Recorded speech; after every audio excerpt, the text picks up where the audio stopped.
Լեռները երկրի մակերևույթի բնական բարձրացումներն են, որոնք ունեն զգալի բարձրություն և թեքություն, համեմատած շրջակա տարածքների հետ, դրանք առաջանում են երկրաբանական գործընթացների, հատկապես տեկտոնական սալերի շարժման, հրաբխային ակտիվության և էրոզիայի հետևանքով։ Ի տարբերություն հրաբխային ծագման լեռների, ոչ հրաբխայինները հազվադեպ են հանդիպում մեկուսի և սովորաբար ձևավորում են լեռնաշղթաներ կամ լեռնաբազուկներ։ Լեռնաշղթաները իրենց հերթին միախմբվում են, կազմելով լեռնային երկրներ և լեռնային համակարգեր։ Բարձրության համաձայն լեռները բաժանվում են 3 խմբի՝ բարձր 2500 մետր և ավելի, միջին 1000-ից 2500 մետր բարձրությամբ և ցածր մինչև 1000 մետր բարձրությամբ։ Ցածր լեռները հիմնականում ունեն կլորավուն գագաթներ և մեղմ լանջեր, մինչդեռ բարձր լեռները բնութագրվում են զառիթափ լանջերով և սուր գագաթներով։ Երկրագնդի ամենաբարձր լեռնային համակարգը Հիմալայներն են, որը սանսկրիտից թարգմանաբար նշանակում է «ձյան բնօրրան»։ Աշխարհի 14 լեռներից, որոնք ունեն 8000 մետրից ավելի բարձրություն, 10-ը գտնվում են Հիմալայներում։ Այս լեռնային համակարգում է գտնվում ցամաքի ամենաբարձր կետը՝ Էվերեստ լեռը,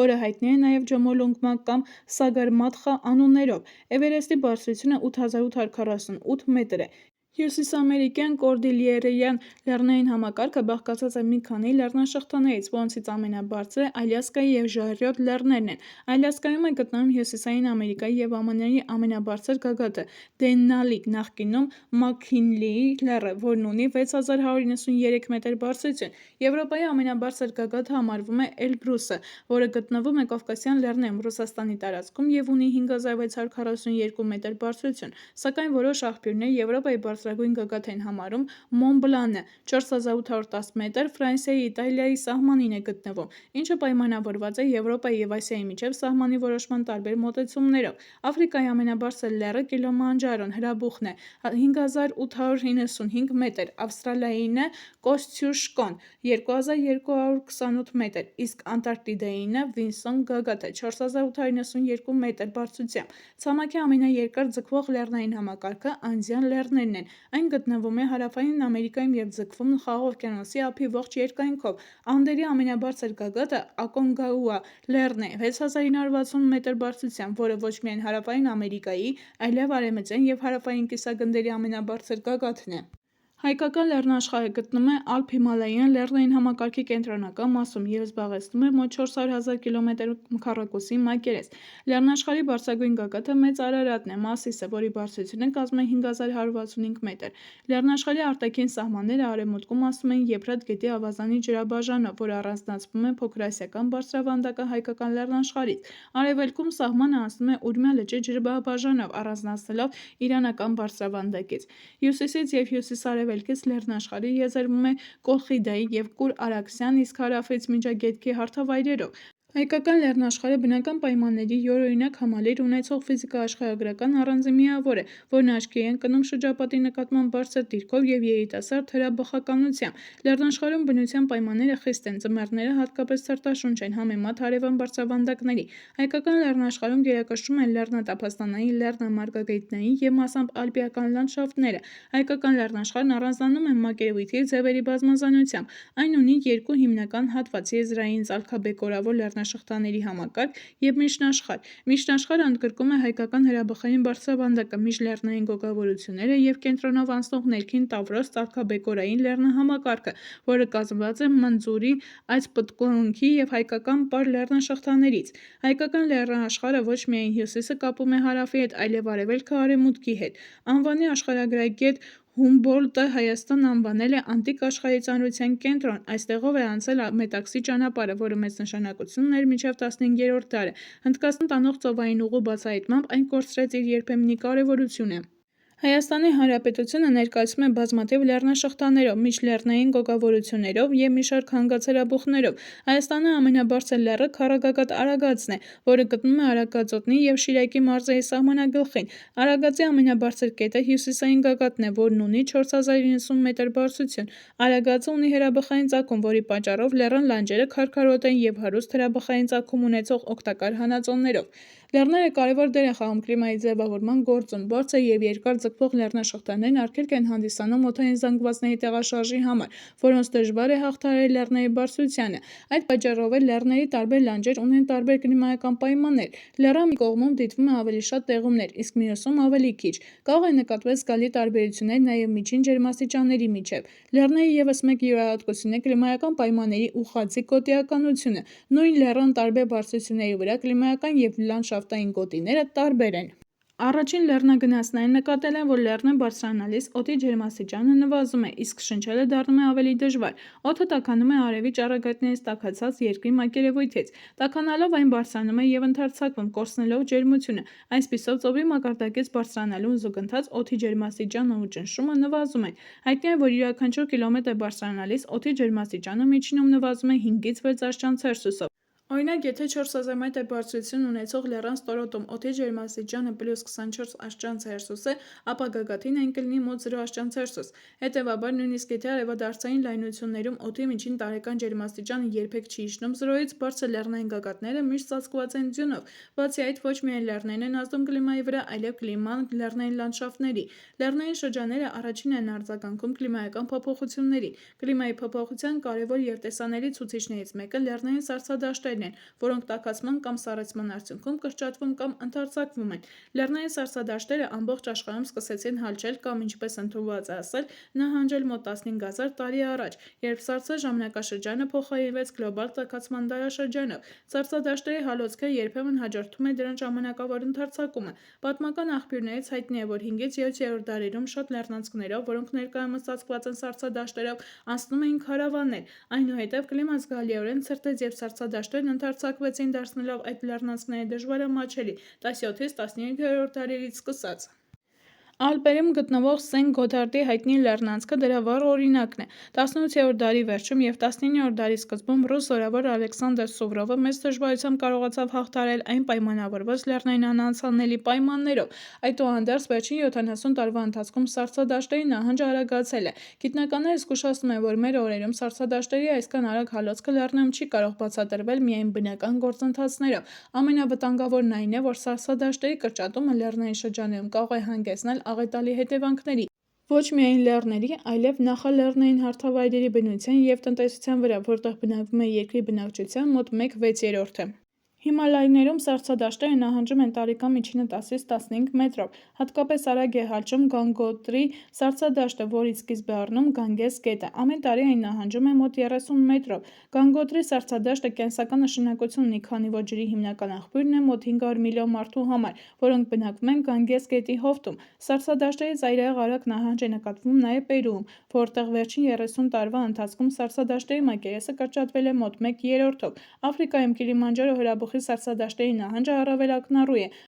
Հանրահայտ սառցե վահանը, որը մեծ ճանաչում ձեռք բերեց ամերիկացի գրող Էրնեստ Հեմինգուեյի, Կիլիմանջարոյի ձյունները պատմվածքի շնորհիվ այսօր գրեթե ամբողջությամբ հալչել է։ Նոր Զելանդիայում 1975-ից 2005 թվականների ընթացքում սառցադաշտերի մակերեսը կրճատվել է 11%-ով։ Ամենաարագ հալչող սառցադաշտերի շարքում են Թասմանական Կլասեն, Մյուլլեր և Մոտ սառցադաշտերը։ Լեռնային Ալթայում 1952-ից 1998 թվականներին սառցադաշտերի մակերեսը նվազել է 7.5%-ով։ Սառցադաշտերը նահանջել են 19-րդ դարի կեսերին, զբաղեցրած իրենց դիրքից մոտ 100-ից 120 մետրով։ Օրինակ, Սոֆիա սառցադաշտը վերջին 150 տարվա ընթացքում նահանջել է 1.5-ից 2 կիլոմետրով, ինչը նշանակում է, որ այն բարձրանում է տարեկան 20-ից 30 մետր արագությամբ։ Ալպյան սառցադաշտերը հալվում են աննախադեպ արագությամբ։ Շվեյցարիայի սառցադաշտերի մոնիթորինգի ցանցի ուսումնասիրության համաձայն 2022 և 2023 թվականներին տաք ամառների ընթացքում Շվեյցարիայի սառցադաշտերը կորցրել են սառույցի այնպիսի ծավալ, որը համարժեք է 1960-ից 90-ական թվականների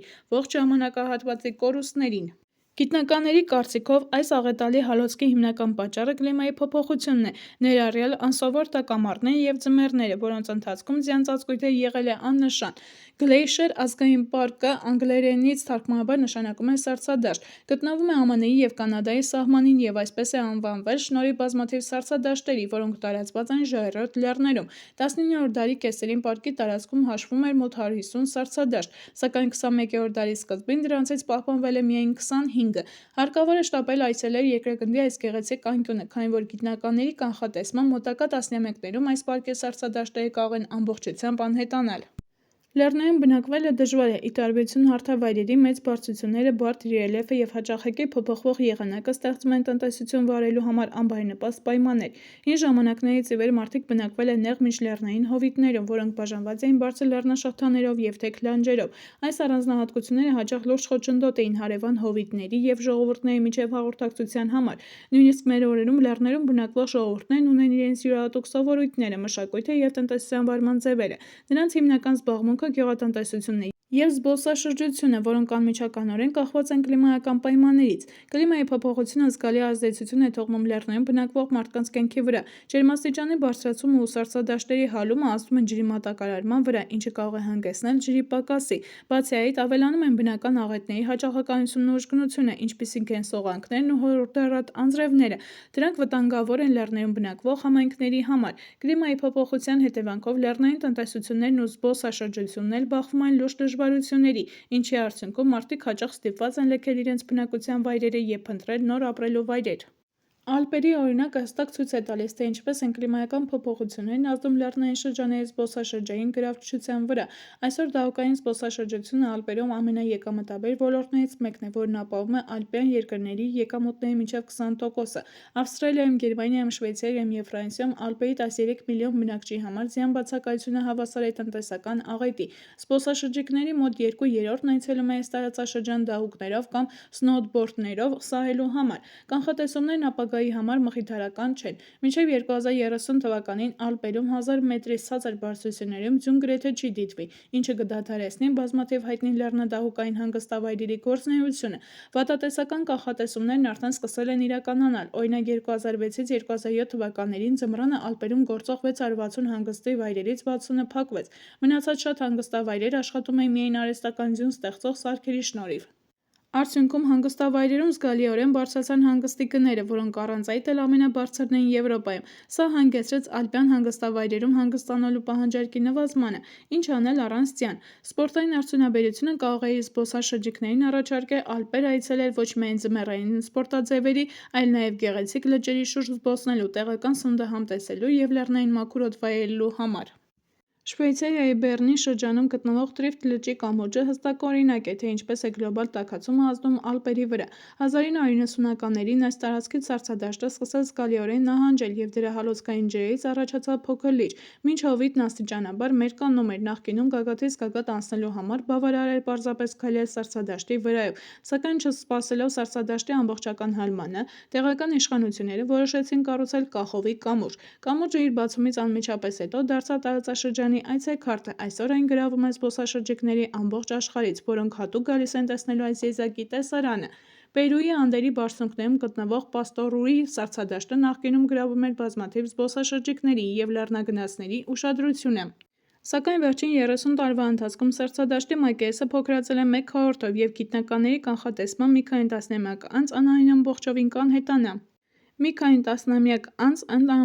կանհետանա։ Ձյան և սառույցի անզուգական տեսարաններին փոխարինել են սև ժայռերը։ Բացի այդ, սառցադաշտի հալման հետևանքով առաջացած գրունտի անկայունության պատճառով իշխանություններն արգելել են վերելքը դեպի լեռ։ 1990-ականների համեմատ զբոսաշրջիկների թիվը, որոնք այցելում են Պաստորուի սառցադաշտը, նվազել է 3 անգամ, ինչը բացասաբար է անդրադարձել ինչպես Պերուի զբոսաշրջության, այնպես էլ տեղի բնակիչների եկամուտների վրա։ Այնուամենայնիվ, Պերուի գործարարներն այս սառցադաշտը օգտագործելու նոր և հետաքրքիր ձև են գտել։ Այժմ այն ներկայացվում է որպես կլիմայի փոփոխության ցավալի հետևանք, ինչը գրավում է ավելի շատ հետաքրքրասեր զբոսաշրջիկների և էկոլոգների ուշադրությունը։ Չնայած այս մոտեցումը օգնում է պահպանել տարածաշրջանի տնտեսական գործունեությունը, բնությունը ցավոք դրանով չեն վերականգնի։ Լեռնային շրջաններում մեծ վտանգ են ներկայացնում տարերային աղետները, ինչպիսիք են ձնահյուսերը, սելավները և ջրհեղեղները, որոնք կլիմայի փոփոխության հետևանքով դարձել են ավելի հաճախակի։ Այս երևույթներն առաջացնում են ոչ միայն խոշոր տնտեսական կորուստներ, այլև սպառնալիք են մարդկանց կյանքի համար։ Սառցադաշտերը հոսելով լեռնային բարձրություններից դեպի հովիտներ, սառցակերման հետևանքով քայքայում են լեռների մակերևույթը, իրենց հետ տեղափոխելով ապարների բեկորներ, հող, ավազ և քարեր։ Այս նյութերը կուտակվելով ձևավորում են բնական պատվարներ, որոնք կոչվում են մորենաներ։ Հալվող սառցադաշտերի ջրերը հավաքում են այդ պատվարների հետևում, լցնելով գոգավորությունները և ձևավորելով սառցադաշտային լճեր։ Կլիմայի փոփոխության հետևանքով սառցադաշտերի արագ հալոցքը մեծացնում է լճերի ծավալը, և ջուրը դուրս է գալիս ափերից ավերելով պատվարները, ինչը հանգեցնում է ուժեղ ջրհեղեղների։ Գիտնականների գնահատմամբ Նեպալի 20 և Բութանի 24 սառցադաշտային լիճ մեծ վտանգ է ներկայացնում հովիտներում ապրող բնակչության համար։ Այս լճերի պատվարների ճեղքման դեպքում ջուրը կհեղեղի հովիտները, ինչը կարող է հանգեցնել մարդկային զոհերի և բազմաթիվ մարդկանց անօթևան դառնալուն։ Տեղի բնակչությանը նման վտանգներից պաշտպանելու համար անհրաժեշտ է կառուցել ջրամբարներ և նախապես փորել ջրահեռացման ջրանցքներ՝ նվազեցնելով ջրհեղեղի ռիսկը։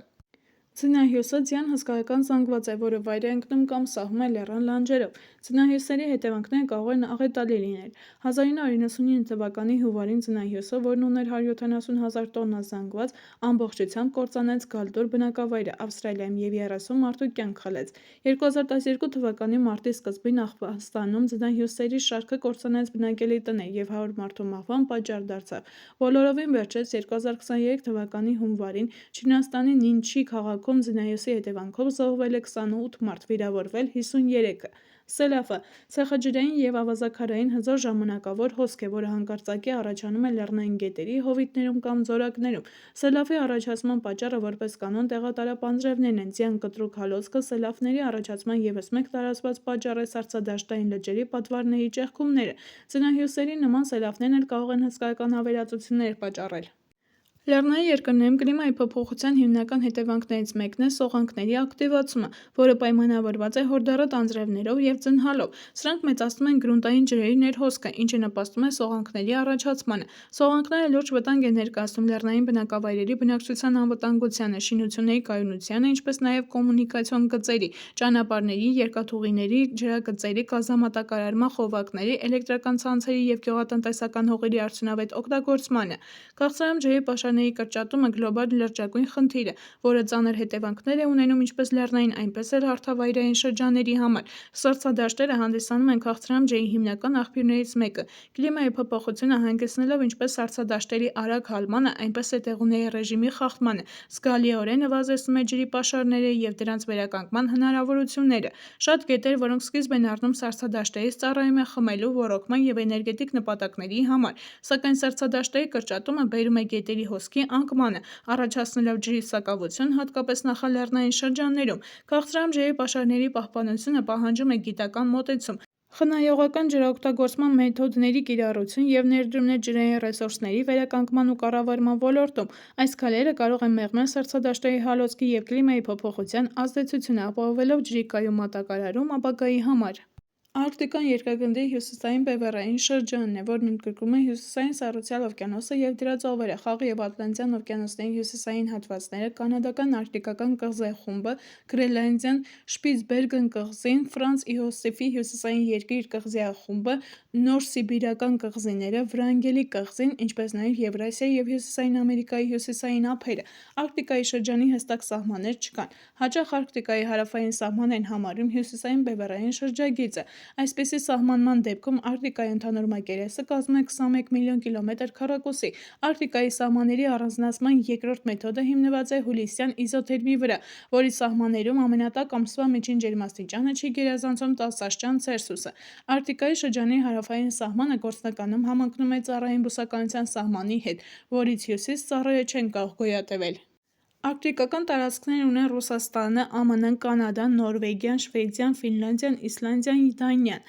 Թվում է, թե լավ է, եթե Արկտիկայում ջերմաստիճան ավելի տաք լինի, սակայն միշտ չէ, որ դա գերադասելի է։ Իհարկե, սառնամանիքն առանց բքի ավելի լավ է, հատկապես որ Արկտիկայում բոլորը վաղուց են հարմարվել դրան։ Խնդիրը որպես այդպիսին ջերմաստիճանը չէ, քանի որ Արկտիկայում երբեք չի լինի այնքան շոգ, որ անտանելի լինի մարդկանց և կենդանիների համար։ Օդերևութաբանության մեջ գոյություն ունի հողմասառնության դասիչ հասկացությունը, որը ցույց է տալիս, թե սառնամանիքի և քամու միաժամանակյա ներգործության պայմաններում որքան է մրսում մարդը։ Օրինակ, -10 աստիճան Ցելսիուս ջերմաստիճանի և 30 կմ/ժ արագությամբ քամու պայմաններում հողմասառնության դասիչը հավասար կլինի քամու բացակայության պայմաններում -20 աստիճան Ցելսիուսի դասիչին։ Արկտիկայի մարդկանց կյանքի և էկոհամակարգերի վրա ազդում է նաև այլ կլիմայական գործոններ, ինչպիսիք են քամուշկնությունը, ծովային և գետային սառույցների կրճատումը, ափերի քայքայումը և բազմամյա սառույցի հալքը։ Այս երևույթները ոչ միայն տաքացման հետևանք են, այլև կարող են նպաստել ջերմաստիճանի հետագա բարձրացմանը։ Գիտնականները սա կոչում են հետադարձ կապ, որոնք առնվազն երկուսն են։ Տաքացման հետևանքով սառցային ծածկույթը հալչում և մասնատվում է, իսկ կոտրատված սառույցների միջև բացվում են ջրային տարածքներ։ Ջրի մուգ մեկ երևույթը, ի տարբերություն սառույցի, ոչ թե անդրադարձնում, այլ կլանում է արևի ճառագայթները, և ջուրը տաքանում է, ավելի արագ հալեցնելով սառույցները։ Այս ամենի արդյունքում տաքացումն ավելի ինտենսիվ է դառնում։ Անպամած եղանակին ջերմությունը մնում է մթնոլորտում, հատկապես գիշերը, քանի որ ամպերը խոչընդոտում են ջերմության դուրս գալուն, իսկ պարզ եղանակին ջերմությունը ավելի հեշտ է հեռանում և օդը սառչում է։ Արկտիկայում էլ նույնն է տեղի ունենում, սառույցից ազատ ջրերը մեծացնում են գոլորշացումը, իսկ գոլորշուց առաջացած ամպերը պահում են ջերմությունը, հատկապես գիշերը, ինչն էլ իր հերթին արագացնում է սառույցների հալքը։ Արկտիկայի տնտեսությունն ունի բևեռային երկու տեսակի գործունեություն։ Մի կողմից դա բնիկների ավանդական գործունեությունն է, որսորդությունը, ձկնորսությունը, եղջերապահությունը, մյուս կողմից միջազգային շուկայի համար նավթի և բնական գազի, երկաթի, ցինկի, ոսկու, ադամանդի, ձկան լայնածավալ արտադրությունն է։ Արկտիկայի ամենախոշոր տնտեսությունները պատկանում են Ռուսաստանին և Ալյասկային, հիմնականում իրենց հանքարդյունաբերության և նավթային ոլորտների պատճառով։ Ավելի ավանդական փոքրածավալ գործունեության ծավալով տարածաշրջանները գտնվում են հատկապես Գրենլանդիայում և Հյուսիսային Կանադայում և ունեն շատ ավելի ցածր տնտեսական արդյունքներ։ 1979 թվականից սկսած գիտնականներն արբանյակների միջոցով հետևում են Արկտիկայի սառույցներին։ Արբանյակային տվյալների հիման վրա ստեղծվել են Արկտիկայի ծովի սառույցի քարտեզներ, որոնք ցույց են տալիս սառույցի միջին խտությունը 1978-ից 1988 և 2010-ից 2019 թվականների համար, ինչպես նաև սառույցի խտության բացարձակ փոփոխությունն այս երկու տասնամյակի միջև։ Արբանյակային տվյալները ցույց են տալիս, որ վերջին 40 տարում Արկտիկայում սառույցների քանակը կտրուկ նվազել է, իսկ սառույցների խտությունը Հյուսիսային Սառուցյալ օվկիանոսում և դրա ծովերում նվազել է 20%-ով։ Իհարկե, ձմռանը սառույցը նախկինի պես ծածկում է ամբողջ Արկտիկան, անգամ շատ ուժեղ տաքացումը 15 աշճանից 20 աշճան Ցելսիուսով։ Բևեռային շրջանների ձմեռային ջերմաստիճանը չի կարող դրական դարձնել։ Ծովերը կշարունակեն սառցակալել, սակայն սառույցի շերտն ավելի բարակ կլինի։ Սառույցի մակերեսը գնահատելիս հիմք են ընդունում դրա նվազագույն քանակը, որը սովորաբար դիտվում է սեպտեմբերի վերջերին։ 2012 թվականի սեպտեմբերին գրանցվեց ծովային սառույցների ռեկորդային փոքր մակերես, որը կրճատվեց մինչև 3,41 միլիոն քառակուսի կիլոմետր։ Ռուսաստանի Արկտիկայի և Անտարկտիկայի գիտահետազոտական ինստիտուտի մասնագետների գնահատմամբ, ծովային սառույցների մակերեսի և հաստության նվազումը նոր հնարավորություններ կստեղծի հյուսիսային ծովային ուղու ավելի ակտիվ շահագործման և Եվրոպայից Ասիա և հակառակ ուղղության բեռնափոխադրումների համար։ Այս տրանսպորտային ուղին, որն անցնում է Հյուսիսային Սառուցյալ օվկիանոսի ծովերով, շատ ավելի կարճ է ավանդական ուղուց, որն անցնում է Սուեզի ջրանցքով։ Հետևաբար, այն զգալիորեն կրճատում է բեռնափոխադրումների հետ կապված ծախսերը։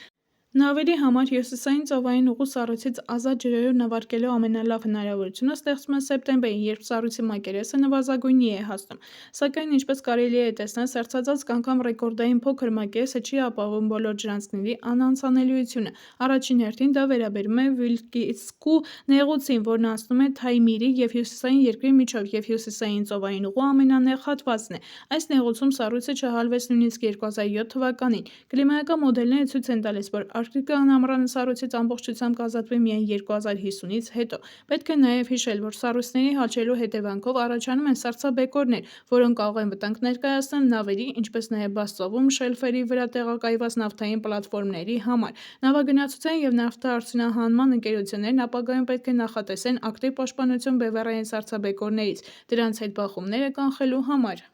Բևեռային լայնություններում սառույցների հալվելը էապես ազդում է ծովային կենդանիների, այդ թվում Արկտիկայի թագավոր սպիտակ արջի վրա։ Իհարկե, սառույցն ինքնին պետք չէ սպիտակ արջին, սակայն փոկերին, որոնք սպիտակ արջի հիմնական կերն են, միշտ կարելի է գտնել սառցի եզրին։ Գարնան Արկտիկայում սառույցների սահմանը դեպի հյուսիս է նահանջում այնքան արագ, որ արջերը չեն հասցնում արձագանքել և փոկերից կտրվում են ջրային հսկայական տարածքներով։ Արջն ի վիճակի է լողալ տասնյակ կիլոմետրեր, բայց ոչ հարյուրավոր։ Բացի այդ, արջի քոթոտներն ընդհանրապես չեն կարող հեռու գնալ։ Արդյունքում ափին հայտնվում են մեծ քանակությամբ կենդանիներ, որոնք քաղցած են մնում և հաճախ ստիպված են սնունդ փնտրել բնակավայրերի աղբանոցներում, ինչը վտանգավոր է թե մարդկանց, թե արջերի համար։ Խնդրի լուծման ուղիներ կան։ Նախ անհրաժեշտ է, որ բոլոր մեծահասակներն ունենան արջերին վանելու անվտանգ միջոցներ։ Լավագույնը ռետինե փամփուշտներով հրացաններն են։ Երկրորդ, անհրաժեշտ է մաքրել բնակավայրերը բազմամյա սննդային թափոններից և օրինակ տեղափոխել դրանք բնակավայրից 1-ից 2 կիլոմետր հեռու։ Երրորդ, պետք է հետևել արջերին, ունենալ դրա համար հատուկ պատրաստված զինված մարդիկ, տեխնիկա, կապի միջոցներ հեռախոսներ, արբանյակային հեռախոսներ։ Այսպիսով կարելի է ժամանակին կանխել ինչպես արջերի հարձակումը մարդկանց վրա, այնպես էլ որսագողությունը։ Իրականում արջը ունակ կսում թայթայթել նաև ափին, թեպետ ոչ այնքան համեղ և առատ, որքան փոկի միսը։ Դրանք են մահացած թռչունները, մանր կենդանիներն ու թռչնի ձվերը։ Արջը կարող է որսալ նաև ծովածուլերի, միայն եթե դրանք շատ մեծ չեն, ստիպված է գտնել թույլերին, վիրավորներին կամ ձագերին։ Արջերի համար որսը հատկապես բարեհաջող է, երբ ծովածուլերը հավաքվում են ոչ թե հարթ ծովափին, այլ թեք կամ ժայռոտ հատվածներում, որտեղ ժայռերից ցած ընկնելով խոշոր կենդանիները հաճախ ճզմում են փոքրերին։ Ցավոք ծովածուլերը նման անհարմար վայրերում ստիպված են լինում հավաքվել կրկին սառույցի բացակայության պատճառով։ Ծովածուլերին անհրաժեշտ ոչ միայն լողացող սառույցն է, որոնց վրա դրանք կարող են հանգստանալ միգրացիայի ժամանակ և չսպառել իրենց ուժերը, այլև ափամերձ սառույցները։ Կենդանիները ստիպված են հանգստանալ այլ վայրերում, որտեղ դրանց սպառնում են ոչ միայն արջերը, այլ նաև մարդիկ։ Եղել են դեպքեր, երբ հազարավոր ծովածուլեր հայտնվել են նոր վայրերում, մասնավորապես օդանավակայանների մոտակայքում։ Ինքնաթիռի հայտնվելու ժամանակ խուճապ էր առաջանում և տասնյակ կենդանիներ սատկում էին։ Հարցի լուծումը բավականին հեշտ գտնվեց, մինչև ինքնաթիռի մոտենալը արհեստական աղմուկ էր ստեղծվում, որպեսզի ծովածուլերն առանց խուճապի գնան դեպի ծով, սակայն նման լուծումները պահանջում են ծովածուլերի տեղաշարժի մանրակրկիտ մոնիտորինգ։ Բարենցի և Կարայի ծովերում բնակվում է կարմիր գրքում գրանցված ատլանտյան ծովածուլը։ Այս կենդանիների հավաքատեղիները քիչ են, ի դեպ դրանք տեղակայվում են ոչ միայն հեռավոր Ֆրանց Իոսիֆի կղզեախմբում, այլ նաև համեմատաբար ավելի հասանելի վայրերում, որտեղով անցնում են տրանսպորտային ուղիներ և որտեղ ծրագրվում է տեղակայել նավթի և գազի արդյունահանման պլատֆորմներ։ Հարկավոր է մանրակրկիտ ուսումնասիրել խնդիրները, որպեսզի թույլ չտալ ծովածուլերի անհետացում Արկտիկայի այս մասում։ Հաջորդ խնդիրը գրենլանդական փոկերի գոյատևումն է Սպիտակ ծովում։ Գրենլանդիայի հետ դրանք ոչ մի կապ չունեն, ուղղակի այդպես են անվանվում։ Ի տարբերություն արջերի և ծովածուլերի, փոկերը չեն կարող ապրել ափին, քանի որ այդտեղ դրանց սպառնում են շները, գայլերը և այլ գիշատիչներ։ Տևական ժամանակ գրենլանդական փոկերը ոչնչանում էին որսի հետևանքով, հատկապես արժեքավոր էին համարվում սպիտակ փափուկ մորթիով մինչև 2 շաբաթական ձագերը։ Ներկայումս դրանց որսը արգելված է։ Բացի դրանից, շատ կենդանիներ սատկում էին փոկերի կուտակման վայրերով նավերի անցնելու ժամանակ։ Այժմ նավերին ստիպում են շրջանցել այդ տեղամասերը։ Փոկերն ունեն մեկ այլ խնդիր, դրանց ձագերի մորթին շատ տաք է, սակայն ջրակայուն չէ և ջրում կամ նույնիսկ սառույցների վրա հալոցքից առաջացած ջրափոսերում ձագերի հայտնվելը մահացու է։ Նրանք մրսում են, հիվանդանում և հաճախ սատկում։ Հավանաբար ապագայում, երբ սառույցը շատ ավելի քչանա, անհրաժեշտ կլինի ստեղծել արգելոցային կղզիներ, որտեղ փոկերի ձագերը կկարողանան հանգիստ մեծանալ։ Կլիմայի փոփոխությունից տուժում են ոչ միայն ծովային կենդանիները, այլև հյուսիսային եղջերուները։ Կոլա թերակղզում հյուսիսային եղջերուների համար գետերի սառցե բարակած շերտն անանցանելի չէ, և ձմռան սկզբին հովիվները չեն կարողանում դրանց հոտերն ուղղորդել դեպի անհրաժեշտ վայրեր։ Հյուսիսային եղջերուները կարող են լողալ գետով կամ անցնել գետի ամուր սառույցի վրայով։ Բարակ սառույցով պատված գետերը դրանց համար անհաղթահարելի արգելք են։ Թայմիրում գետերի վաղ սառցազատումը և տունդրայի հալոցքը խոչընդոտում են հյուսիսային եղջերուների միգրացիան և կենդանիների կորուստների պատճառ դառնում։ Կլիմայի փոփոխությունը անմիջապես դադարեցնել մենք չենք կարող, բայց կարող ենք վերացնել մարդածին խոչընդոտները։ Օրինակ, հարկավոր է, որ գազի խողովակները չխանգարեն հյուսիսային եղջերուների միգրացիային։ Ներկայումս գազի խողովակները բազմամյա սառույցի գոտում անցկացված են գետնից որոշակի բարձրության վրա, ամրացված հատուկ հենարաների վրա։ Դրանք արգելք են հանդիսանում հյուսիսային եղջերուների համար, քանի որ այդ կենդանիները ոչ կարողանում են թռչել գազի խողովակների վրայով, ոչ էլ անցնել դրանց տակով։ Անհրաժեշտ են հատուկ անցումներ, որպեսզի կենդանիներն ազատ անցնեն խողովակների տակով։ Այս դեպքում եղջերուներին ավելի հեշտ կլինի հարմարվել կյանքի նոր պայմաններին։ Ավելի մասշտաբային խնդիր է բազմամյա սառույցի հալքը։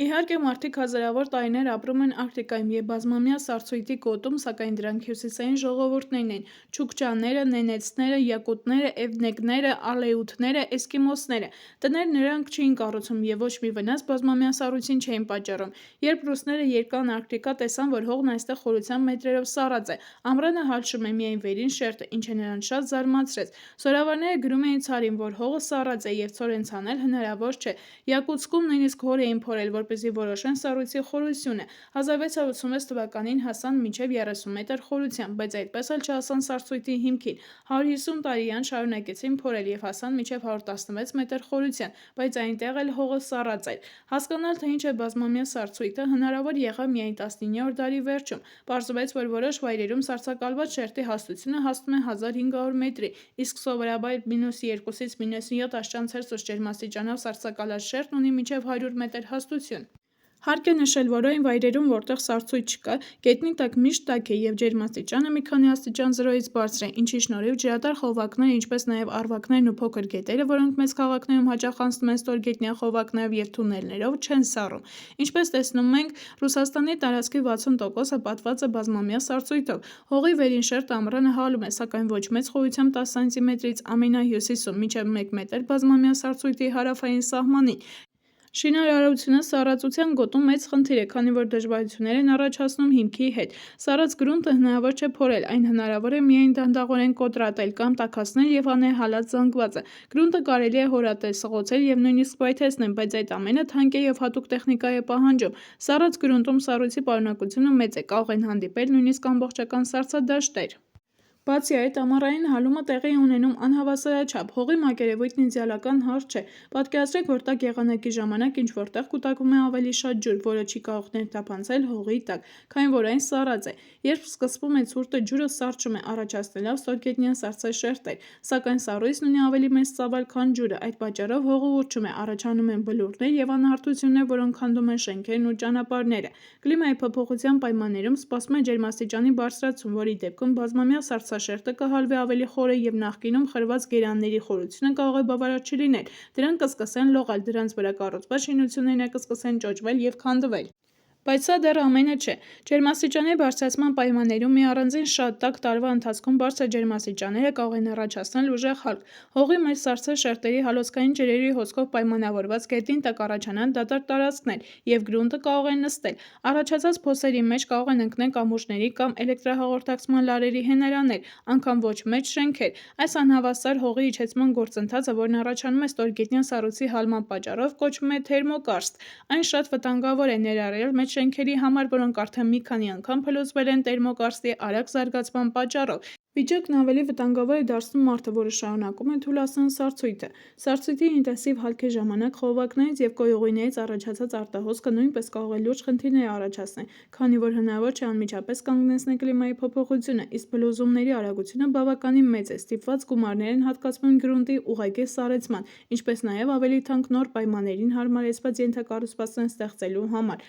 Արկտիկայում գրունտը կարելի է սառեցնել բավականին պարզ սարքավորումների միջոցով։ Երբեմն բավարար է գետնի տակ տեղադրել օդափոխման խողովակներ։ Այդ դեպքում ձմռանը ցուրտ օդը կսառեցնի գրունտը մինչև շատ ցածր ջերմաստիճաններ, և ամռան այն չի հասցնի հալչել։ Այս մեթոդը հատկապես հարմար է ճանապարհների համար, որտեղ կա լցված հողաշերտեր։ Այնտեղ սովորաբար բավական է յուրաքանչյուր 50 սանտիմետրում անցկացնել մոտ 20 սանտիմետր տրամագծով խողովակներ, որոնք անցնում են լցված հողաշերտի միջով ճանապարհի լայնքով։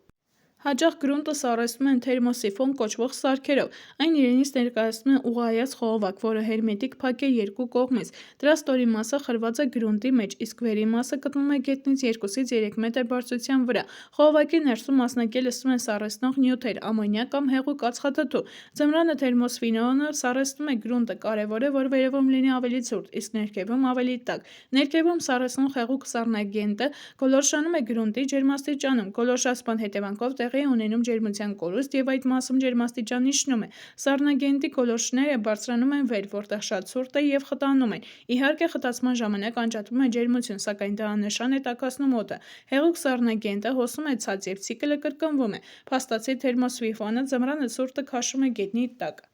Գրունտի ջերմաստիճանը նվազում է մի քանի աստիճանով, որը բավարար է, որ ամռան այն չհալչի։ Ամռանը թերմոսիֆոնը չի գործում, քանի որ օդը գրունտից ավելի տաք է, սառնագենտը խողովակի ներսում չի շրջանառվում։ Այսպես հաջողվում է սառեցնել ճանապարհների, գազատար խողովակների և նույնիսկ մեծ շենքերի տակ գտնվող գրունտը, սակայն անհրաժեշտ է, որ թերմոսիֆոնները տեղադրված լինեն մեկը մյուսից ոչ ավելի քան 1 մետր հեռավորության վրա։ Այնուամենայնիվ, սխալ կլինի կարծել, թե թերմոսիֆոնների առկայության դեպքում սառցե հողի հալումը սարսափելի չէ։ Դրանք պետք է տեղադրել շատ խիտ, և չնայած պարզությանը, թերմոսիֆոնները բավականին թանկ են։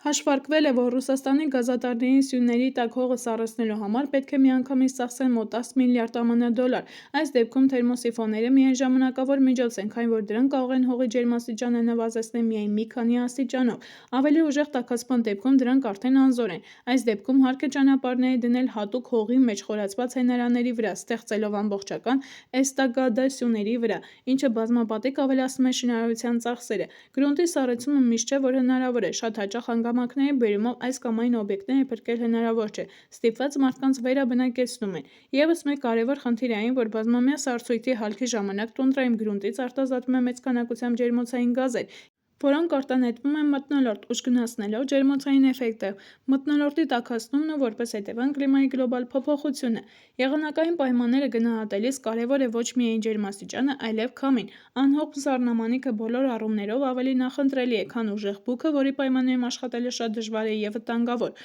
Ուժեղ քամիները գնալով ավելանում են Արկտիկայում, հետևաբար տևական բքի պայմաններում աշխատելու համար հատուկ տեխնիկայի հանդերձանքի փրկարար սարքավորումների և պաշարների կարիքն ավելանում է։ Ավելացել է խոնավությունը, ավելի հաճախակի են միմյանց հաջորդում կտրուկ տաքացումները և սառնամանիքները։ Այս պայմաններում ճանապարհները, կամուրջները, էլեկտրահաղորդակցման լարերը հաճախ պատվում են սառույցի շերտով, ավելանում է վթարների քանակն ու օբյեկտների վնասները, շենքերը և շինությունների հիմքերը թուլանում են, քանի որ ավելանում է հողում ճեղքվածքների քանակը, ընդ որում մանր ճեղքվածքները ջրի ներթափանցման և այնուհետև սառելու ընթացքում ընդարձակման պայմանավորված լայնանում են։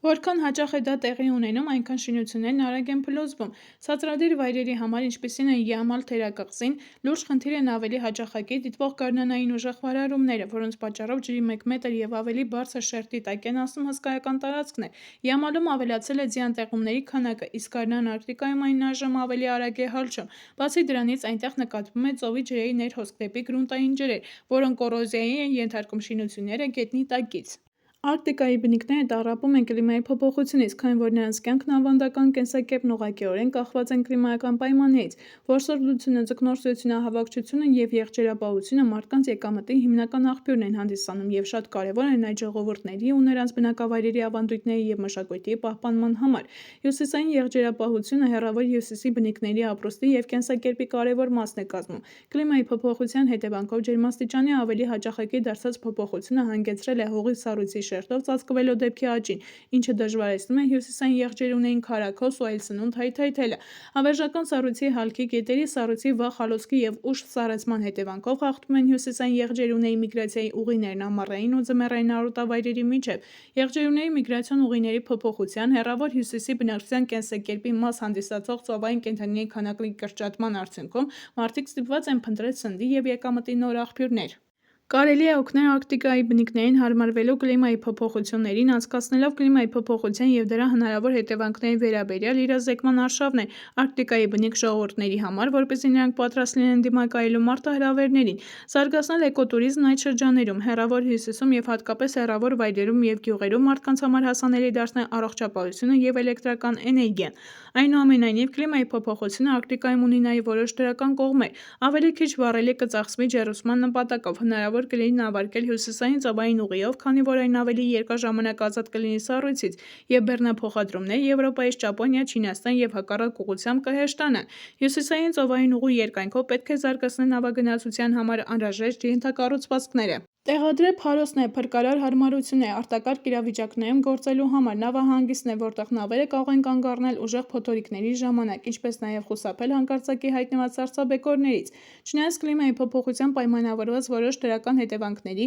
Արկտիկայի բոլոր շրջաններում բացասական երևույթներն ավելի շատ են, քան դրականները։ Նոր պայմաններին մարդկանց և կենդանիների հարմարվողական կարողությունները բարձրացնելու համար անհրաժեշտ են համալիր միջոցառումներ՝ ուղղված բնակավայրերի պաշտպանությանը, կլիմայական ենթակառուցվածքների ինտեգրմանը, բնիկ ժողովուրդների գիտելիքների և փորձի օգտագործմամբ կենդանիների պոպուլյացիաների պահպանմանը։ Կլիմայագետների և տնտեսագետների եզրակացությունը միանշանակ է՝ բազմամյա սառցույթի հալոցքին, էրոզիային և մյուս բացասական հետևանքներին հնարավոր է հարմարվել, բայց դա շատ թանկ կնստի։ Հետևաբար շատ կարևոր է միջոցներ գտնել գլոբալ տաքացումը զսպելու համար։ Անհիշելի ժամանակներից յուրաքանչյուր պետության կամ տարածաշրջանի բնակչությունը բաժանվում է քաղաքաբնակների և գյուղաբնակների։ Պատմականորեն քաղաքներում ավելի լավ պայմաններ էին ստեղծվում արհեստով զբաղվելու համար, այնտեղ էին հիմնվում առաջին գործարարները և ընդհանուր առմամբ քաղաքներում բնակվելն ավելի անվտանգ էր, քանի որ դրանք պաշտպանված էին պարիսպներով։ Գյուղական վայրերում զբաղվում էին գյուղատնտեսությամբ, աճեցնում էին մշակաբույսեր և բուծում անասուններ։ 19-րդ դարից սկսած մարդկանց հոսքը դեպի քաղաքներ զգալիորեն մեծանում է։ Այս գործընթացը մասնագետներն անվանում են ուրբանիզացիա։ Ուրբանիզացիան այն գործընթացն է, որի արդյունքում հասարակության մեջ մեծանում է քաղաքների տնտեսական, մշակութային և քաղաքական դերը։ Այս գործընթացին նպաստում են արդյունաբերության աճը, քաղաքային կյանքի բազմազանության զարգացումը և աշխատանքի տարածքային բաժանման խորացումը։ Ուրբանիզացիայի արդյունքում 2008 թվականի քաղաքային բնակչության մասնաբաժինը աշխարհում առաջին անգամ գերազանցեց 50%-ը։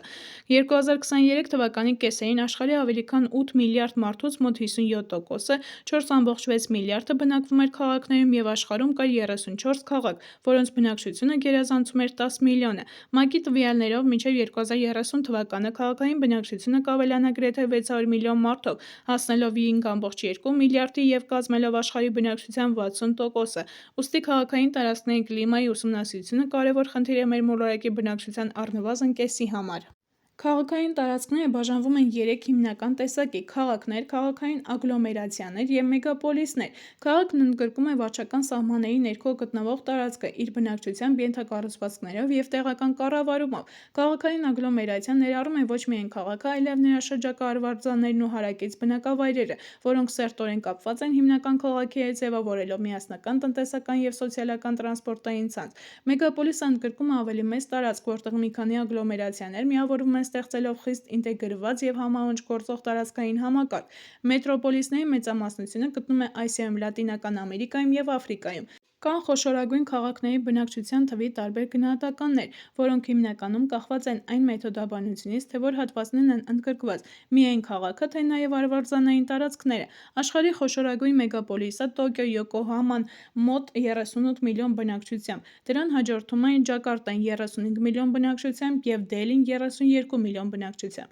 ՄԱԿ-ի տվյալներով կանխատեսվում է, որ մինչև 2035 թվականը մեգապոլիսների թիվը կաճի հասնելով 43-ի, իսկ Դելին կարող է դառնալ աշխարհի խոշորագույն մեգապոլիսը մոտ 43,3 միլիոն բնակչությամբ։ Հայաստանի ամենախոշոր քաղաքը Երևանն է՝ մոտ 1 միլիոն բնակչությամբ։ Մյուս խոշոր քաղաքներն են Գյումրին՝ շուրջ 120,000 բնակչությամբ և Վանաձորը՝ մոտ 82,000 բնակչությամբ։ Երևանը բնութագրվում է խիստ ցամաքային կլիմայով՝ տաք ամառներով և ցուրտ ձմեռներով։ Գյումրին, որը գտնվում է ծովի մակարդակից 1550-ից 1580 մետր բարձրության վրա, կլիման լեռնային է՝ զով ամառներով և ցուրտ ձմեռներով, իսկ Վանաձորն ունի չափավոր մեղմ և համեմատաբար բարձր խոնավության կլիմա։ Քաղաքները մեր մոլորակի յուրօրինակ էկոլոգիական տաք կետերն են։ Ի դեպ, տաք բառը պետք է հասկանալ բառացիորեն։ Մեծ քաղաքներում օդը տաքանում է լրացուցիչ գործոնների հաշվին և մի քանի աստիճան բարձր է լինում քաղաքի արվարձանների համեմատ։ Այդ պատճառով քաղաքները, հատկապես դրանց կենտրոնական հատվածները, անվանում են ջերմային կղզիներ։ Քաղաքային ջերմային կղզիները ձևավորվում են մի քանի գործոնների հետևանքով։ Տրանսպորտն ու արդյունաբերական օբյեկտներն արտադրում և արտանետում են ջերմություն։ Ասֆալտապատ ճանապարհները, շենքերը և մուգ տանիքները կլանում են արևի ճառագայթները և հետագայում արտանետում դրանք,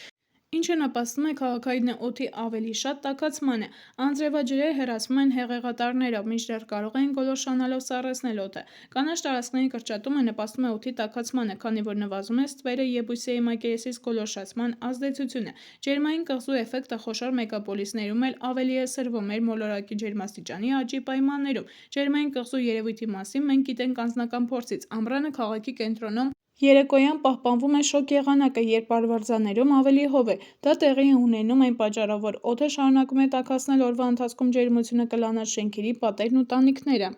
Քաղաքային կլիմայի առաջին հետազոտողը համարվում է անգլիացի Լյուկ Հովարդը։ 1806-ից 1831 թվականներին Հովարդը կատարում էր մթնոլորտային ճնշման, օդի ջերմաստիճանի և խոնավության տեղումների քանակի և գոլորշացման վերաբերյալ ամենօրյա չափումներ Լոնդոնի արվարձաններում։ Իր դիտարկումները նա լրացնում էր թերթերից ստացված օդերևութաբանական տվյալներով։ Հովարդի ամենակարևոր ձեռքբերումը համարվում է իր դիտարկումները Լոնդոնի կենտրոնում գտնվող Թագավորական միության օդերևութաբանական տվյալների հետ համեմատելու փորձը, ինչի արդյունքում բացահայտվեց քաղաքային ջերմային կղզու էֆեկտը։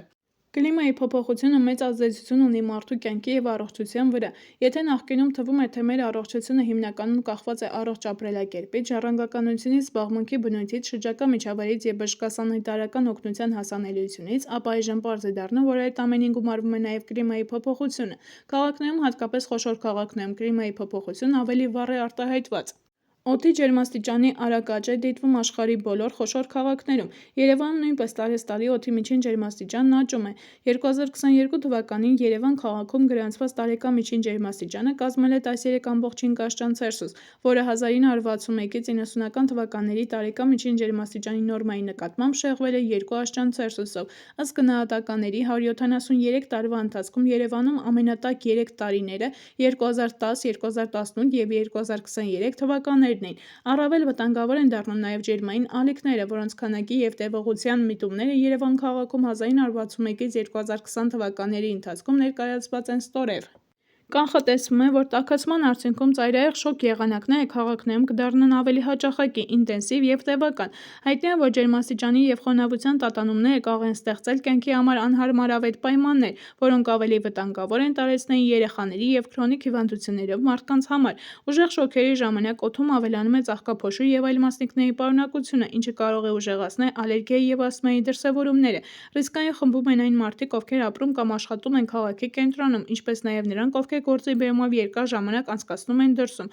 Հատկանշական է, որ Հայաստանում սրտանոթային և նյարդային համակարգի հիվանդությունների շարունակական աճ է նկատվել։ Ներկայումս առկա տվյալները թույլ չեն տալիս հստակ առանձնացնել կլիմայի փոփոխությամբ պայմանավորված բաղադրիչը։ Եթե շոկերը տևում են մեկ շաբաթից ավել, դա կարող է խնդիրներ առաջացնել սրտի համար, իսկ տարեց և վատառողջ մարդկանց դեպքում կարող է բերել մահվան։ Ուսումնասիրության համաձայն 2022 թվականի ամռանը Եվրոպայում շոկի հետ կապված հիվանդություններից մահացել է գրեթե 62,000 մարդ։ Հետազոտողները պարզել են, որ ամենաշատը տուժել է Իտալիան, որտեղ մահացել է մոտ 18,000 մարդ, որին հաջորդում են Իսպանիան ավելի քան 11,000 մահվան դեպքով և Գերմանիան մոտ 8,000 մահվան դեպքով։ Հատկապես ծանր հետևանքներ են ունեցել շոկերը տարեցների և կանանց համար։ Մոտ 62,000 վերլուծված դեպքից շոկի հետ կապված մահացության մակարդակը 63%-ով ավելի բարձր է եղել կանանց շրջանում, քան տղամարդկանց։ Տարիքը նույնպես կարևոր գործոն է եղել։ Մահացության թիվը զգալիորեն բարձր է եղել 65 և բարձր տարիքի մարդկանց շրջանում։ Շոկի մասին նախազգուշացումները կարևոր են ինչպես մարդկանց համար համապատասխան քայլեր ձեռնարկելու առումով, այնպես էլ առողջապահական համակարգի համար,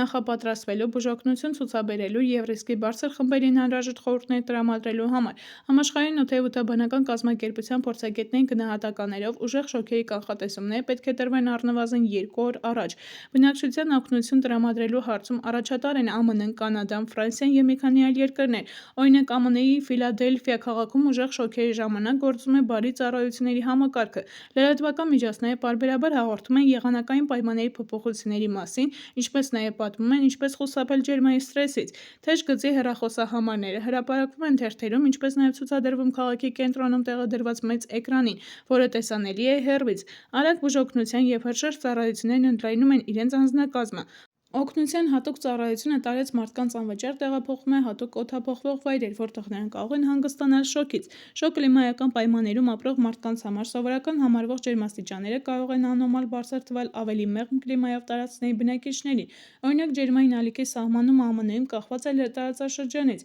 Հյուսիսարևելյան նահանգներում ջերմային ալիք է հայտարարվում, երբ առնվազն 3 օր անընդմեջ դիտվում է 90 աստիճան ըստ Ֆարադի։ Ջերմաստիճանային պայմաններում Կալիֆոռնիայում, որտեղ կլիման ավելի տաք է, ջերմային ալիքի սահմանային շեմը ավելի բարձր է ըստ 100 Ֆարադի, այսինքն 37,8 աստիճան Ցելսիուս, 3 օր և ավել անընդմեջ տևողությամբ։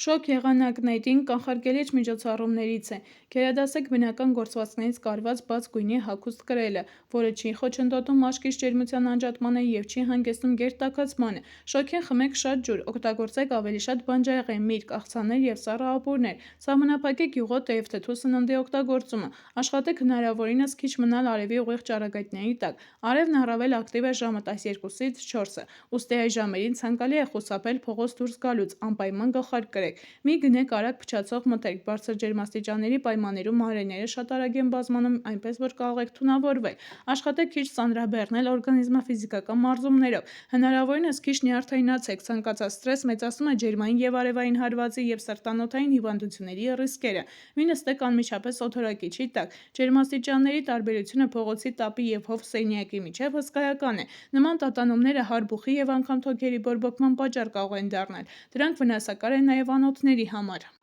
Lancet բժշկական ամսագրում հրապարակված հետազոտության հիման վրա ներկայացված են մի շարք ցուցանիշներ, որոնք օգնում են հասկանալ կլիմայի փոփոխության ազդեցությունը մարդու առողջության վրա, ինչպիսիք են սաստիկ շոկերը, սննդի պակասը և օդի աղտոտվածությունը։ Օրինակ, հետազոտությունը ցույց է տալիս, որ փոքր կղզի պետություններում 2018 և 2022 թվականների 103 անսովոր շոկ և առողջության համար վտանգավոր օր կապված էին կլիմայի փոփոխության հետ։ Եվրոպայում, Հյուսիսային Ամերիկայում և Օկեանիայում այս թիվը 30-ից պակաս է։ Գիտնականների գնահատմամբ, եթե գլոբալ ջերմաստիճանը բարձրանա 2 աստիճան Ցելսիուսով, 2041-ից 60-ական թվականներին 525 միլիոն մարդ կզգա պակաս։ Կլիմայի փոփոխությունը, քաղաքաշինությունը և միգրացիան համատեղ հանգեցնում են այնպիսի հիվանդությունների, ինչպիսին է դենգե տենդը։ Հետազոտությունը ցույց է տալիս, որ դենգե տենդի դեպքերը կրկնապատկվում են ամեն տասնամյակում, սկսած 1990 թվականից և ներկայումս համաշխարհային բնակչության գրեթե կեսը ենթարկվում է այս վտանգավոր հիվանդության ռիսկին։ Հեղեղումները նույնպես լուրջ վտանգ են ներկայացնում և կարող են նույնիսկ մահվան պատճառ դառնալ։ Հեղեղումների ժամանակ խաթարվում է ջրամատակարարման և կոյուղու համակարգերի աշխատանքը, ինչը մեծացնում է աղիքային հիվանդությունների վտանգը։ Բացի այդ, որոշ տարածքներում հեղեղումների ժամանակ ջրի հոսքերով կարող են տարածվել թունավոր օձեր և երբեմն նույնիսկ կոկորդիլոզներ, ինչպես դա տեղի ունեցավ 2011 թվականին Ավստրալիայում։ Սրվում է նաև հոգեբանական սթրեսների և դեպրեսիան, պայմանավորված շրջակա միջավայրի և առօրյա կյանքի փոփոխություններով։ Այսպիսով, կլիմայի փոփոխությունն մեծացնում է նաև վարակիչ հիվանդությունների տարածման վտանգը։ Քաղաքային տնտեսության համար մեծ վտանգ են ներկայացնում էքստրեմալ եղանակային երևույթները, որոնք կարող են բերել տրանսպորտի, էներգիայի և ջրամատակարարման համակարգերի աշխատանքի խափանման։ Հեղեղների հետևանքով ջրի տակ կարող են անցնել շինություններ, ավտոմոբիլային ճանապարհներ և երկաթուղային գծեր, նավահանգիստներ և օդանավակայաններ։ Ջերմաստիճանի բարձրացումը բերում է նրան, որ ճանապարհների ծածկն ավելի արագ է քանդվում, և ճանապարհները ստիպված ավելի հաճախ պետք է վերանորոգել։ Ջերմաստիճանի կտրուկ նվազումները և էլեկտրահաղորդակցման լարերի սառցակալումը ձմռանը կարող է կտրել տների, դպրոցների, հիվանդանոցների և ձեռնարկությունների հոսանքալարերը, թողնելով դրանք առանց էլեկտրականության։ Մեծ է նաև սողանքների և սելավների հասցրած վնասները։ Հյուսիսային երկրների բնակիչներին հավանաբար կհաջողվի խնայել տան ջեռուցման ծախսերը տարվա ցուրտ ժամանակահատվածում օդի ջերմաստիճանների բարձրանալու շնորհիվ։ Մյուս կողմից, հարավային շրջաններում գտնվող քաղաքների ծախսերը կավելանան, քանի որ ստիպված կլինեն օգտագործել օդորակիչներ։ Քաղաքների վրա կլիմայի փոփոխության ունեցած հետզհետե ավելի ուժգին դարձող ազդեցությունը մի կողմից քաղաքային բնակչության աճը, ինչպես նաև բնակարանների և ենթակառուցվածքների հանդեպ աճող պահանջարկը, մյուս կողմից պարտադրում են համապարփակ և համալիր լուծումներ, որոնք հաշվի կառնեն և կհասցեագրեն կլիմայի փոփոխության հետ կապված մարտահրավերները։ Կանխատեսումների համաձայն 2050 թվականին քաղաքներում կապրի ևս 2,5 միլիարդ մարդ, որի 90%-ը կկենտրոնանա Ասիայում և Աֆրիկայում։ Շատ քաղաքներ և բնակավայրեր արդեն իսկ ձեռնարկում են հարմար ոհականության միջոցառումներ՝ արձագանքելու կարճաժամկետ և ընթացիկ կլիմայական ազդեցություններին և ռիսկերին իրենց սոցիալական և տնտեսական պլանավորման ու քաղաքականության շրջանակներում։ Այս գործողությունները ներառում են ճարտարագիտական միջոցառումներ և պլանավորում, ինչպիսիք են քաղաքային հասարակական տրանսպորտի զարգացումը, հեղեղներից պաշտպանող ինժեներական լուծումները, շենքերի վերակառուցումը և ամրացումը, փոթորիկներից, հեղեղներից և այլ աղետներից պաշտպանող ապաստարանների կառուցումը, ինչպես նաև շինարարական նոր նորմերի մշակումը։ Բացի այդ, լայնորեն կիրառվում են բնահեն լուծումներ, ինչպիսիք են կանաչ գոտիների ստեղծումը քաղաքներում օդի ջերմաստիճանը նվազեցնելու համար, կանաչ տարածքները և քաղաքային անտառները, այգիները, պուրակները և փողոցների երկայնքով տնկված ծառերը օգնում են հովացնել քաղաքային միջավայրը և ապահովում ստվեր։ Կանաչ տարածքները կրճատում են նաև ուժգին անձրևներից հեղեղումների ռիսկերը, կլանում են ածխածինը, նվազեցնում օդի աղտոտվածությունը։ Համաշխարհային առողջապահության կազմակերպության կողմից սահմանված ստանդարտներով քաղաքում մեկ բնակչին պետք է բաժին հասնի նվազագույնը 9 քառակուսի մետր կանաչ տարածք, իդեալական սցենարի դեպքում 50 քառակուսի մետր։ Օսլոն և Վիեննան համարվում են աշխարհի ամենականաչ քաղաքները, որտեղ կանաչ տարածքները կազմում են մինչև 68%, իսկ մեկ բնակչի հաշվով 20-ից 50 քառակուսի մետր։ Երևանում մեկ բնակչին բաժին է ընկնում ընդամենը մոտ 8 քառակուսի մետր կանաչ տարածք։ Կլիմայի փոփոխության ավելացող բացասական ազդեցության պայմաններում կանաչ տարածքների ընդլայնումը քաղաքներում առանձնահատուկ կարևորություն է ստանում։ Խոշոր քաղաքներում, որտեղ կանաչ տարածքների ընդլայնման հնարավորությունները սահմանափակ են, կիրառվում են այլընտրանքային լուծումներ, օրինակ կանաչ տանիքներ, որոնք նվազեցնում են շենքերի տաքացումը և օգնում ավելի արդյունավետ կառավարել և օգտագործել անձրևաջրերը։ Նյու Յորքում այսպիսի տանիքներ լայնորեն օգտագործվում են նվազեցնելով քաղաքի ջերմային բեռը և բարելավելով շրջակա միջավայրի պայմանները։ Քաղաքներում, հատկապես հրապարակներում և այգիներում ջրային տարրերի, ինչպիսիք են շատրվանները, ավելացումը նպաստում է օդի հովացմանը։ Հաշվի առնելով ջրային ռեսուրսների վրա կլիմայի փոփոխության բացասական ազդեցությունը, նման ենթակառուցվածքները, սակայն, պետք է նախատեսեն ջրային ռեսուրսների օգտագործման շրջանառու համակարգեր՝ ապահովելով ջրի կայուն կառավարումը։ Լավ մեկուսացված շենքերը տաք եղանակի ժամանակ պահպանում են ներսում ավելի ցածր ջերմաստիճան, ինչը նվազեցնում է օդորակիչների անհրաժեշտությունը։ Ջերմամեկուսացումը օգնում է նաև պահպանել ջերմաստիճանը ցուրտ եղանակներին, կրճատելով էլեկտրաէներգիայի սպառումն ու ածխածնի արտանետումները։ Նորարարական լուծումներից է նաև արևի ճառագայթներն անդրադարձող շինարարական նյութերի կիրառումը, որոնք կանխում են շենքերի տաքացումը։ Ժամանակակից շինարարությունը ներառում է նաև փոթորիկներից պաշտպանող տարրեր, ինչպիսիք են ավելի ամուր ամրացված պատուհանները և ջրակայուն նյութերը, անձրևաջրերի կառավարման համակարգերը, որոնք պաշտպանում են շենքերն ուժեղ քամիներից և հեղեղներից, բարձրացնելով շենքերի դիմացկունությունը ծայրահեղ եղանակային պայմանների նկատմամբ։ Հեղեղների ռիսկը նվազեցնելու համար անհրաժեշտ է բարելավել ջրահեռացման համակարգերը և օգտագործել հատուկ թափանցելի ծածկույթներ ու կանաչ տարածքներ, որոնք կլանում են անձրևաջուրը, օգնելով կառավարել ջրի հոսքը և նվազեցնել հեղեղների վտանգը։ Կարևոր է նաև վաղ ազդարարման համակարգերի և տարհանման զարգացումը։ Ժամանակակից տեխնոլոգիաների ներդրումը թույլ է տալիս կանխատեսել ծայրահեղ եղանակային երևույթները,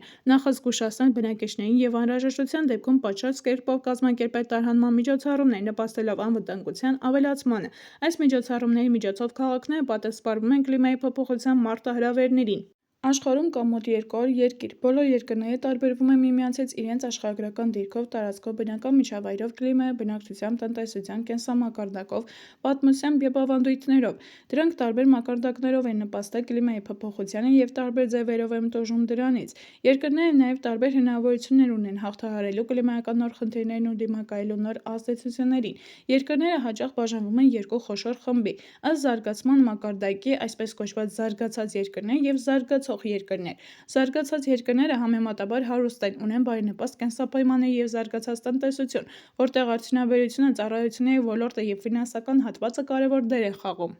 Նրանց բնակիչները որպես կանոն ունեն սոցիալական պաշտպանություն, որակյալ առողջապահություն և կրթություն, արժանապատիվ աշխատանքային հնարավորություններ և համեմատաբար բարձր եկամուտներ, որոնք բավարարում են ոչ միայն հիմնական կարիքները, այլև հնարավորություն տալիս ճանապարհորդել, այցելել թատրոններ կամ հանգստավայրեր և ծախսել կրթության վրա։ Զարգացած երկրների խմբում սովորաբար ընդգրկված է ԱՄՆ-ն, Կանադան, Ավստրալիան, Նոր Զելանդիան, Մեծ Բրիտանիան, Եվրամիության երկրները, Ճապոնիան, Սինգապուրը և Իսրայելը։ Արևելյան Եվրոպայի որոշ երկրներ, որոնք ունեն այսպես կոչված անցումային տնտեսություններ, կազմում են ենթախումբ զարգացած երկրների շրջանակում։ Անցումային տնտեսություններ տերմինը ծագում է 1990-ականներից, երբ այս երկրներն անցում կատարեցին կենտրոնացված, պլանավորված տնտեսություններից դեպի շուկայական տնտեսություններ։ Զարգացող երկրների տնտեսությունները դեռևս զարգացման փուլում են։ Դրանցից շատերը մեծապես կախված են լեռնահանքային արդյունաբերությունից, հանքանյութերի արդյունահանում և արտահանումով, գյուղատնտեսությունից և սննդի արդյունաբերությունից։ Այս երկրներում բնակչության կենսամակարդակը համեմատաբար ցածր է, առողջապահության և սոցիալական ծառայությունների համակարգերը թերի են,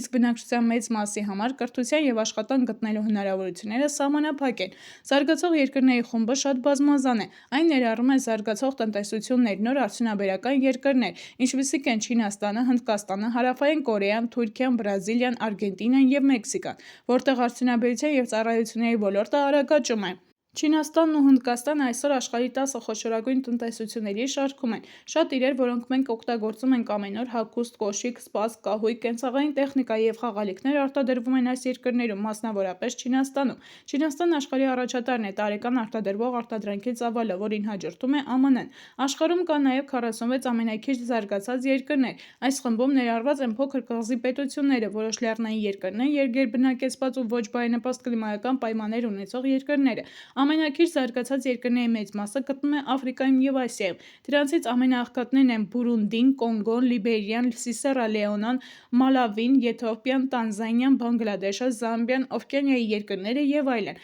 Այս երկրներում բնակչության ճնշող մեծամասնությունն ապրում է օրական ԱՄՆ-ի $2-ից պակաս գումարով։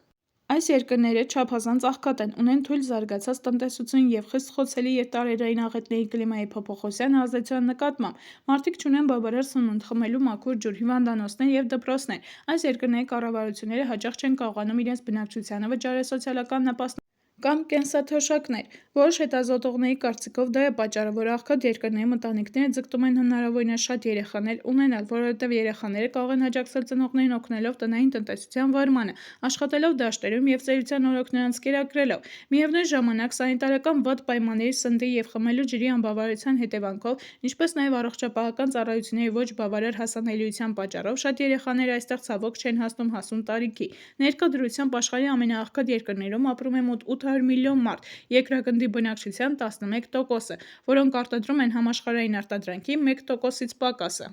2023 թվականին աշխարհի բնակչությունը հասավ 8 միլիարդի, մոլորակի բնակչության ճնշող մեծամասնությունը 6,64 միլիարդ է կամ ընդհանուր թվի 83%-ը բնակվում է զարգացող երկրներում և միայն 17%-ը կամ 1,36 միլիարդ մարդ, այսպես կոչված ոսկե միլիարդը ապրում է զարգացած երկրներում։ Միևնույն ժամանակ հարուստ երկրներում ապրող 17% մարդիկ սպառում են աշխարհի արտադրանքի առյուծի բաժինը։ Սա նշանակում է, որ այս երկրների բնակիչների ներդրումը գլոբալ ջերմոցային գազերի արտանետումներում, այսպես կոչված ածխածնային հետքը, շատ ավելի բարձր է, քան զարգացող երկրների բնակիչների ներդրումը։ Էներգիայի սպառման մակարդակ աշխարհի մի շարք երկրներում, ինչպիսիք են Իսլանդիան, Նորվեգիան, Կանադան, ԱՄՆ-ն և Մերձավոր Արևելքի հարուստ երկրները, Օմանը, Սաուդյան Արաբիան և Քաթարը զգալիորեն բարձր է։ Այս երկրների միջին բնակիչը սպառում է 100 անգամ ավելի, քան որոշ ամենաաղքատ երկրների միջին բնակիչը։ Հետևաբար, նրանք կրում են ավելի մեծ պատասխանատվություն կլիմայի փոփոխության հետևանքների համար։ Հարուստ և աղքատ մարդկանց կյանքի որակի միջև տարբերությունը մոլորակում շատ մեծ է։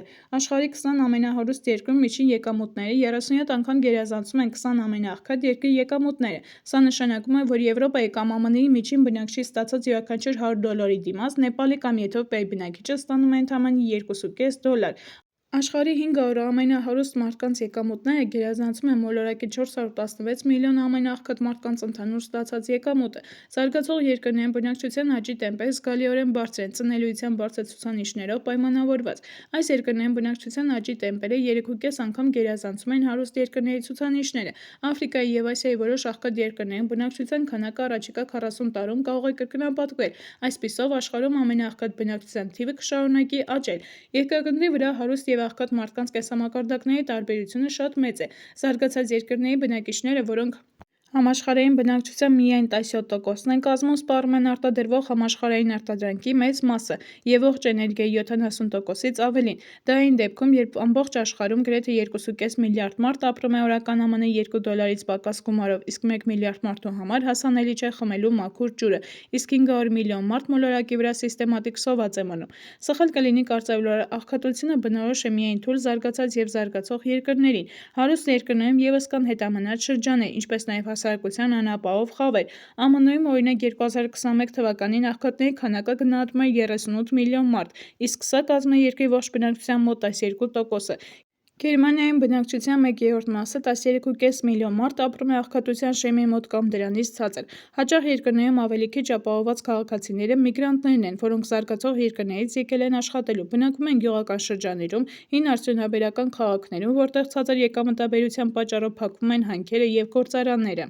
Այնուամենայնիվ, ամենազարգացած և թույլ զարգացած երկրներում աղքատները տարբեր կերպ են ապրում։ Այսպես, ԱՄՆ-ում աղքատության շեմը համարվում է $22,000 տարեկան եկամուտը 4 անձից կազմված ընտանիքի համար, այսինքն մոտ $15 օրական մեկ անձի համար։ ԱՄՆ-ում բարձր գների մակարդակի պայմաններում սա իսկապես շատ փոքր գումար է, սակայն աղքատ երկրի բնակչի համար ամերիկյան քիչ ապահովված մարդը, որն ունի բնակարան, զուգարան, լոգարան և մաքուր խմելու ջրին հասանելիություն, կարող է շատ հարուստ թվալ։ Կյանքի պայմանների անհավասարությունը, եկամուտների և հնարավորությունների անհամաչափ բաշխումը մոլորակի բնակիչների միջև աշխարհի ամենասուր սոցիալական խնդիրներից մեկն է։ Ինչպես իրավացիորեն նշված է ՄԱԿ-ի զարգացման ծրագրի մարդկային ներուժի զարգացման զեկույցում, յուրաքանչյուր մարդ իրավունք ունի ապրել լիարժեք կյանքով, ոչ ոք չպետք է հայտնվի աղքատության մեջ միայն այն պատճառով, որ պատկանում է ցածր դասի, ապրում է ոչ բարենպաստ երկրում, ունի ոչ ճիշտ էթնիկ կամ ռասայական պատկանելիություն, կամ պարզապես պատկանում է սխալ սեռի։ Ցավոք, տեղի ունեցող կլիմայական փոփոխությունները միայն խորացնում են սոցիալական անհավասարության խնդիրները և բարդացնում աղքատության հաղթահարման խնդիրը։ Այս խնդիրը հատկապես սրվել է COVID-19-ի համավարակի հետևանքով, ինչի արդյունքում ընդամենը 2 տարվա ընթացքում վերացվեցին սոցիալական և տնտեսական զարգացման, աղքատության հաղթահարման և անհավասարության կրճատման մի շարք ձեռքբերումներ։ Համավարակի պատճառով բազմաթիվ մարդիկ դուրս մնացին աշխատանքի շուկայից, աղքատությունը խորացավ և գոյություն ունեցող անհավասարություններն ավելի ընդգծվեցին։ Արդեն խոսել ենք այն մասին, որ առանց բացառությունների բոլոր երկրները և շրջաններն իրենց վրա զգում են կլիմայի փոփոխության ազդեցությունները, սակայն դրանցից որոշները, օրինակ առափնյա արկտիկական լեռնային տարածքները կամ գյուղատնտեսական շրջանները, հատկապես շատ են տուժում կլիմայական փոփոխությունների հետևանքներից։ Պատճառն այն է, որ տեղի բնակչության կենսակերպը և տնտեսավարման ձևը մեծապես կախված են եղանակային պայմաններից և կլիմայից, ուստի ցանկացած փոփոխություն հանգեցնում է տնտեսության և հասարակության համար մեծ խնդիրների։ Աղքատ երկրների և շրջանների բնակիչները բնակիչները հիմնականում զբաղվում են գյուղատնտեսությամբ։ Տարերային աղետի ցանկացած հարված, երաշտ, հեղեղում կամ փոթորիկ այս մարդկանց զրկում է եկամուտների աղբյուրից։ Այնպիսի պետություններ, ինչպիսիք են Բանգլադեշը, Հայիթին կամ Չադը, ոչ միայն առաջիններից են, որոնք իրենց վրա զգում են կլիմայի փոփոխության հետևանքները, այլ նաև բավականաչափ ռեսուրսներ և դրամական միջոցներ չունեն հնարավոր ռիսկերը որևէ կերպ կանխարգելելու կամ մեղմելու համար։ Աղքատ երկրներում, ինչպես գրեթե ամենուր, կլիմայի փոփոխության նկատմամբ առավել խոցելի են կանայք, ովքեր երեխաներ են դաստիարակում, խնամում հիվանդներին և տարեցներին, կերակրում են ընտանիքը։ Շատ երկրներում հենց կանայք են աշխատում, դաշտում բերք աճեցնում, ջուր կրում և առելիք հավաքում և հետևաբար նրանց աշխատանքի արդյունքներն առավելապես կախված են կլիմայական փոփոխություններից։ Անգամ եկամուտների բարձր մակարդակ ունեցող երկրներում վտանգի կարող են ենթարկվել փոքր երեխաները, տարեցները, հաշմանդամներն ավելի խոցելի են կլիմայի փոփոխության հետևանքների նկատմամբ, քանի որ նրանց առողջությունը կախված է եղանակային պայմաններից։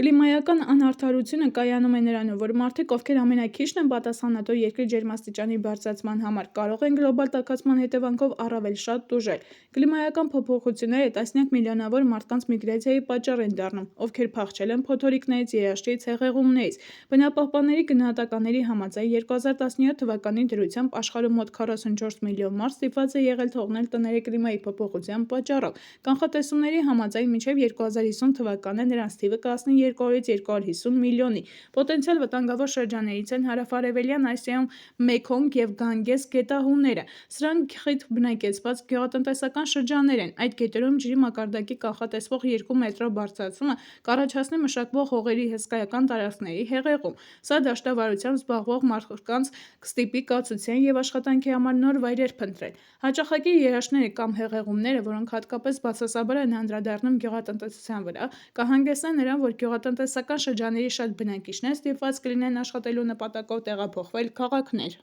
Նման միգրացիաների պատճառով քաղաքներում ձևավորվում են աղքատ միգրանտներ, բնակելի թաղամասեր, ետնախորշեր, որտեղ սովորաբար դիտվում են սանիտարական անապահով պայմաններ և հանցագործության բարձր մակարդակ։ Ահագնացնող արևադարձային փոթորիկների, պտտահողմերի, հեղեղումների պատճառով Կարիբյան ավազանի, Ֆիլիպինյան, Մեծ և Փոքր Զոնդյան, Օվկիանիայի կղզիների բնակիչներն ավելի շատ են սկսել լքել հարազատ վայրերը, քանի որ այս երկրներն ունեն սահմանափակ հնարավորություններ դիմակայելու այս աղետներին։ Ավստրալիան և Նոր Զելանդիան արդեն իսկ առերեսվել են Օվկիանիայի կղզի պետություններից կլիմայական միգրանտների ներգաղթի խնդրին։ Տուվալուի և Կիրիբատիի կղզիախմբերը, որոնք տեղակայված են Ավստրալիայից ոչ հեռու, աստիճանաբար ջրի տակ են անցնում օվկիանոսի ջրի մակարդակի բարձրացման պատճառով։ Հեղեղված կղզիների բնակիչները ստիպված են փրկվել փախուստի միջոցով։ Նոր Զելանդիան արդեն համաձայնել է կլիմայի փոփոխությունից տուժած կղզիների բնակիչներին կացության թույլտվություն տալ։ Ավստրալիայում բնապահպանները նույնպես առաջարկում են իրենց կառավարությանը միգրացիոն հատուկ քվոտա սահմանել կլիմայական փախստականների համար։ Մալդիվյան կղզիների բնակիչները համաձայնություն են ձեռք բերել Շրի Լանկայի հետ կղզիները ջրի տակ անցնելու վտանգի դեպքում Շրի Լանկայում իրենց բնակիչներին տարաբնակեցնելու համար։ Կիրիբատի կղզի պետության տարածքը հիմնականում կազմված է կորալյան կղզիներից։ Ծովի մակերևույթից կղզիների միջին բարձրությունը կազմում է ընդամենը 2 մետր։ Այդ պատճառով համաշխարհային օվկիանոսի մակարդակի բարձրացման հետևանքով մոտավորապես 50 տարվա ընթացքում այն կարող է անցնել ջրի տակ։ Ներկայումս կղզիների բնակիչների թիվը մոտավորապես 100,000 մարդ է։ 2012 թվականին երկրի իշխանությունները որոշում ընդունեցին Ֆիջիի Հանրապետությունում հող գնել և այնտեղ տարաբնակեցնել այն բնակիչներին, որոնց տները կարող են հայտնվել ջրի տակ։ Կլիմայի փոփոխությունը կարող է մարդկանց միջև լուրջ կոնֆլիկտների առաջացման պատճառ դառնալ։ Մասնավորապես մեծ են կոնֆլիկտների ռիսկերը, որոնք կապված են հողի իրավունքի, ջրի սակավության և բնակչության կլիմայական միգրացիայի հետ։